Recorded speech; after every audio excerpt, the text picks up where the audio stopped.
Shiloh played tough. I thought he went in and did a heck of a job. He had some good tackles inside. He had a pressure on the quarterback as well. He did some good coverage things. So he did a good job when he was in there. Oh my God! Oh! Ever since Shiloh Sanders has gotten to Tampa Bay, he seemingly has been on a mission, really taking advantage of every single opportunity and not just doing it on the field, but doing it off the field, right?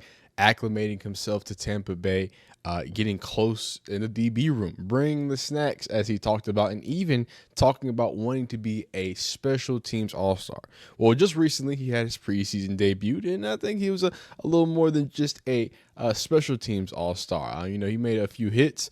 Had some quarterback hits. He even had some big time tackles. And now I got the film on the backside. Right, this should be all you know what for you. That 3-letter organization, not named the FBI or the CIA, shouldn't be beating down my doors when it comes to them copyrights. Right, we'll check that out. And then more importantly, I think we have to hear about Todd Bowles. Right, he seems to be somebody who kind of keeps things close to the chest.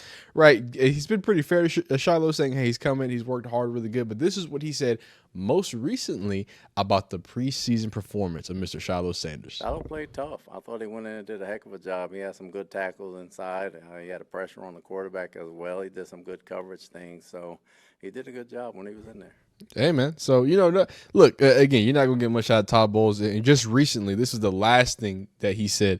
And just to make sure we have the date right, this is August 2nd. So this was last week coming into the game. And this is what he had to say. He's coming along. He's getting the scheme down. He's made plays like everybody else back there. And, there's a few tests that come up during the preseason. Tuesday night was one. The other 3 preseason games and practices will be others. So he's got a chance to make it. He's got a chance to make it, kind of like I talked about last time. And yeah, I would say after a performance like he had, and this is that sack, and we'll go ahead and go straight to the source, straight to what there, and make sure we check it out. Now, I brought this over to Twitter, and I tried to make it look a little better, but I don't think it's gonna look better. But luckily, because I think one or two of these might not be fan recorded. But anyway, let's get into it. So this is another angle of, obviously his quarterback pressure. And the big thing here, obviously, is him being able to switch off from going to the running back to, sorry, my fault. This is just him making a hit on the inside. Boom. Hey, Headache Gang CEO for a reason, right? I think that was his one single solo tackle, but that wasn't the only thing he did. Got up, you know what I'm saying? Had to stun on him too. Had to make sure y'all felt him too. Boom, there he is, another angle of that. Smooth, clean, getting in there, handling his business. And look, the thing about Shiloh is that that's like 3 different angles of that one hit. I didn't know that's what it was gonna be. And then of course his hit there.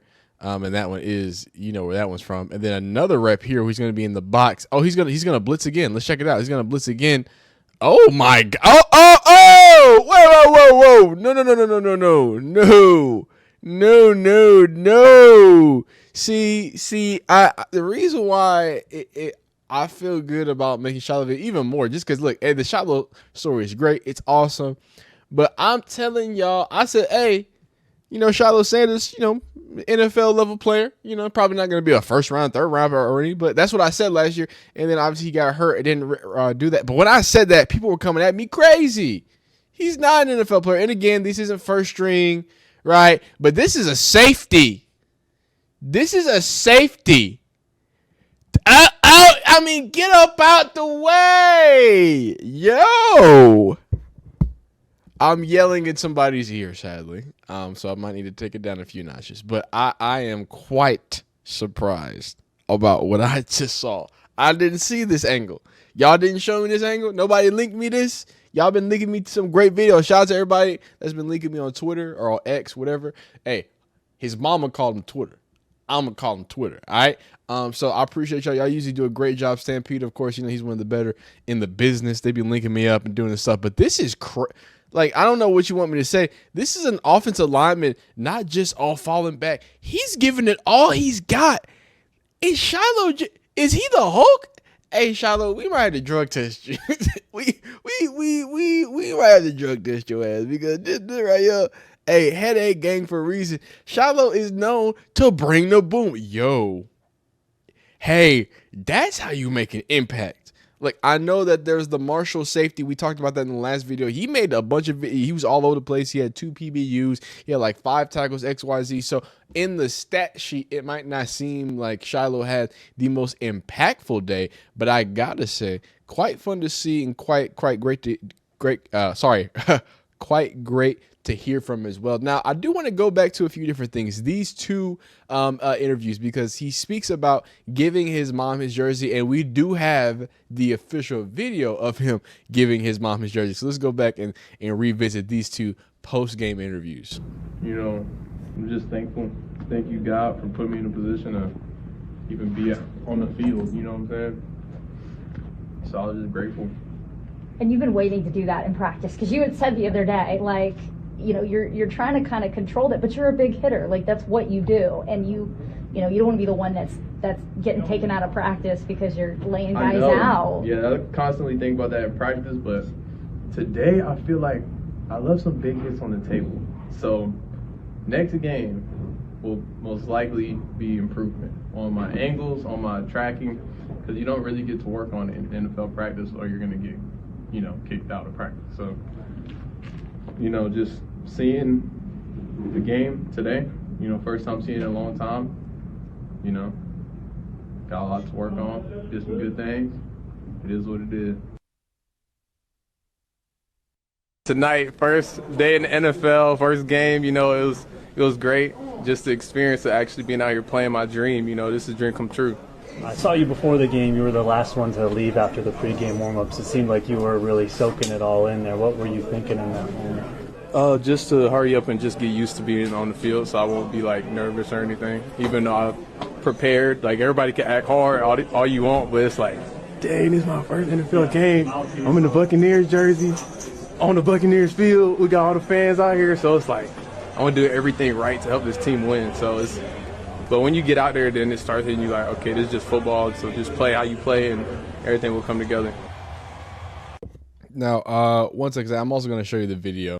That video, of course, is the one where he talks about what he's going to do with his jersey. Did you tell him about the jersey? You going to give it to him? What was his reaction?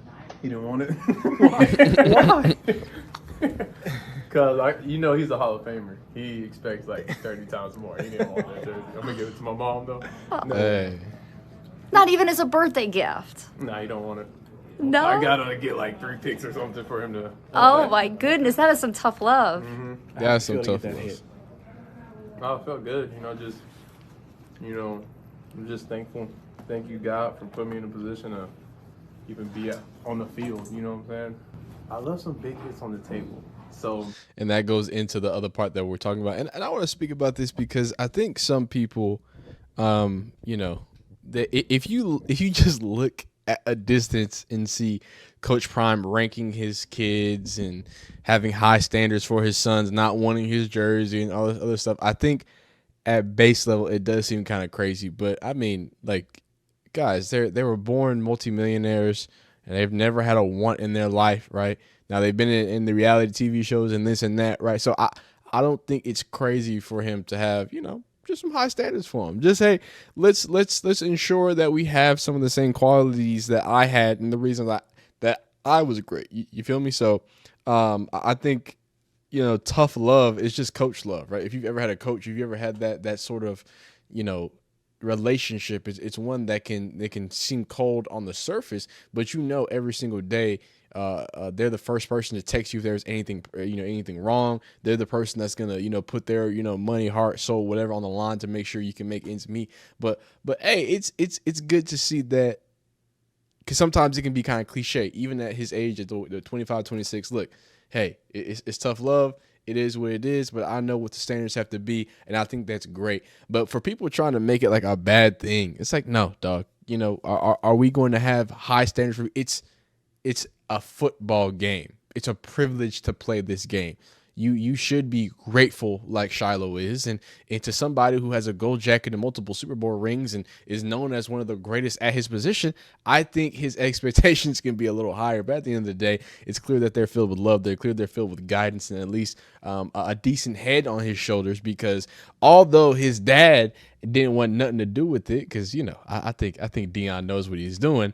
Somebody that was more than ecstatic to get it was his mom. You gotta take care of the moms now. You gotta take care of the moms. Game, man. you know what I'm saying? Official. First game in the books. Shout out to my mom for coming. She went all the way to North Carolina for Shador's game, and then went to my game. So you have my jersey. Yay! This is for you. Thank you, babe. It's dirty. Oh my gosh, your It's first dirty. NFL jersey. Thank There you you, babe. Yep. Ooh, it's nice and wet and dirty. You don't want to wash it. No, I'm not gonna wash it. Because it's genuine right now. Yes, it is. Oh my gosh. Hey, Shiloh's a Thank you, babe. Thanks. Shiloh is a character, man. That's nasty. It's a little nasty, but the mother's love. It's a beautiful thing to see. And I want to stop right here as a mama's boy myself, right? Okay, I want to point something out. Only because Shiloh does this a lot. I remember it was the East-West Shrine Bowl, I believe, and they were interviewing him. They were talking about his dad, and he's like, hey, my dad's pretty famous. I get asked about my dad a lot. Why don't you ever ask about my mom? And Shiloh is the one that always, when Shador's asked a question, he just, answers, hey, my dad's expectation, yada, yada, blah, blah, blah. But Shiloh was like, why aren't y'all asking about my mom? Where's my mom questions, right? So I think it's dope to see that he consistently, looks out for his mom, gives his mom those special opportunities too, because as much as Coach Prime is Coach Prime, right, at the end of the day, he still got his mom, so he's still gonna go ahead and that's his mom. That's the Coach Prime in his eyes. That's the same level of astonishment that he sees. Coach Prime is just another, hey, that's just dad, whatever. But this is mom. You know what I'm saying? You gotta give the moms what they need. That's a beautiful thing, man. A beautiful, beautiful thing, man. I don't want to stress it too much, but like we've been talking about, right? The most remarkable thing with all of that and the person that Shiloh is that I think that when you look at the way that the whole entire community of Tampa Bay is wanting to be behind him, right? Obviously, post game coming out, he had, he was talking to the crowd, talking to the people. This is preseason, training camp. He's talking to the people. This is August 7th. This is right before the camp. I don't know if y'all remember him. Wait. I don't know if y'all remember this guy, but this was we watched this video when Shiloh went to go do I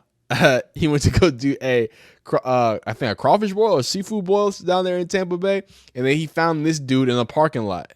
And it was a super fan. I told you we stole it. We stole it, baby. We stole it.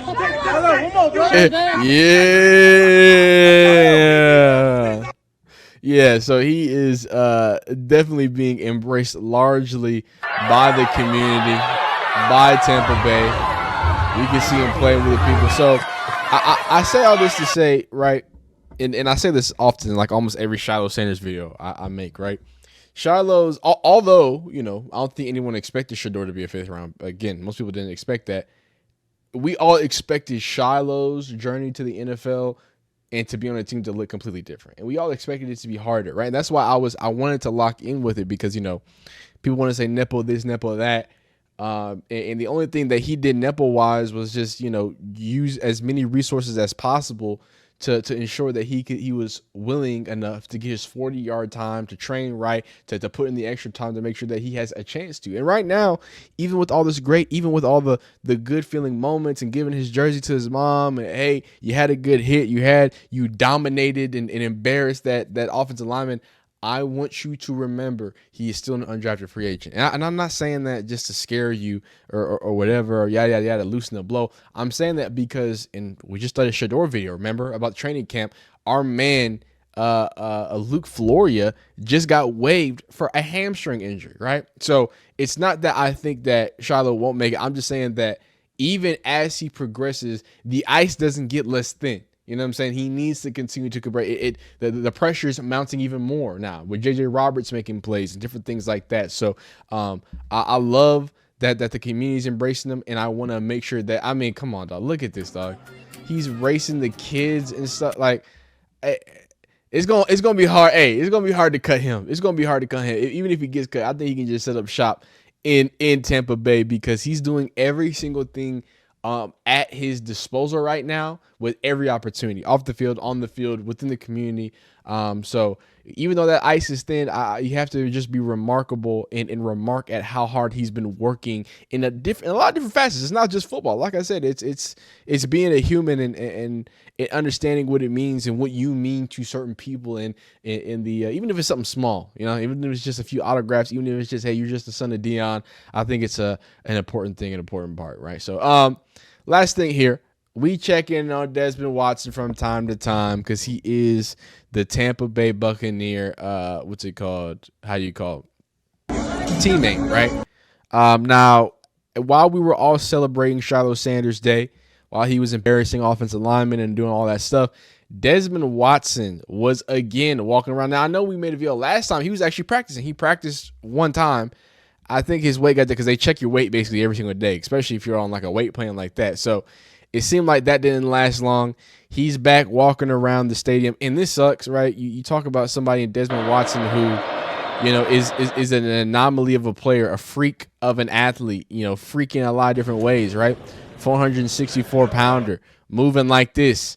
I'm not really sure if it's that fast, but he's moving. He's got a lot of ferocity. He's an interesting story, and clearly, he's got a lot of support, because here his high school football coach coming to support him. How'd y'all get over here? Catherine helped us out. Okay. That's nice. How you doing, man? You feel better? Stand in front. We used to ride to school with him every day.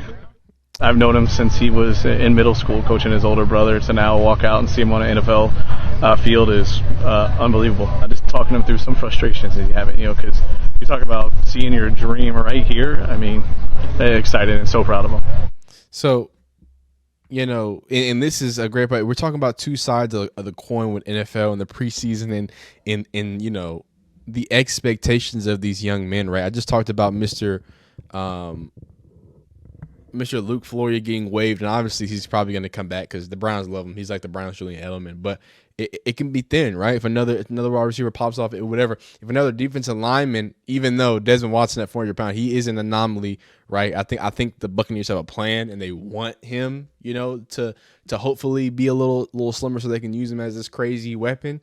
But at the same time, right, like that is tough. It's tough, and shout out to that high school coach for coming in and supporting them, talking, like you said, through some frustrations. Like this is real life. As much as you're gonna see aggregate accounts, you're gonna probably see a TikTok. The next time you see Desmond Watson is gonna be some AI TikTok calling he's a fat mother, blah blah blah blah blah, and we can sit here and yell about that, or we can talk about the fact that clearly Florida didn't do anything to get that down, right? Clearly the organization that was responsible for sending Anthony Richardson to the NFL with no real experience is the same one that sent a 400-something pound defensive lineman and thought he would be able to do anything in NFL, and nobody told him anything.